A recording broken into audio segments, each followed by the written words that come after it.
So, should you rest when you're injured? This is something that's been told for a long time. Rest, ice, compress, elevate, and then all the other acronyms that have come since. Now, what they've done is they've recently changed this to P.O.L.I.C.E, which is protect, optimally load, compress, elevate. And this is obviously not applicable to all injury, but this is a general gist for what to do.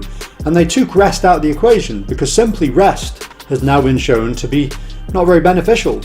No one gets stronger by resting. No one gets more flexible by resting. You know, if anything, resting is going to make you weaker. Resting is going to make you stiffer, and that's not going to help you to get over injury and get back to full fitness again.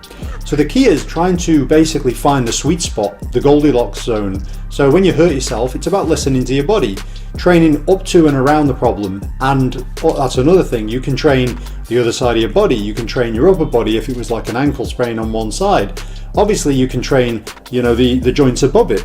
But there is actually good rationale up to the right level, of course, of training the injury itself. So obviously after the bleeding phase of an injury, if it's that type of injury, it's just trying to get that injury moving gradually, which isn't rest, loading it gradually, which isn't rest, and then basically progressing it slowly, because at the end of the day, that's going to stimulate more blood flow, that's going to stimulate more laying down of collagen or elastin or whatever it is that needs to lay down to recover the injury. And at the end of the day, that's going to stimulate you to get better faster. The other thing is you're not going to decondition quite as much. Again, if you absolutely rest and you then come out the other side, you're like, right, okay, I'm not ready to go back to sport. I'm going to have to start the process of rehabilitation. So if you start this rehab early doors, as early as you can at the right and appropriate levels, and you can build up, and therefore you can hit the ground running. And by the time your injury is 100% recovered, you're also 100% fit. And that means you can go back into the level of sport you finished off in the first place. So yeah, so rest is actually rarely indicated.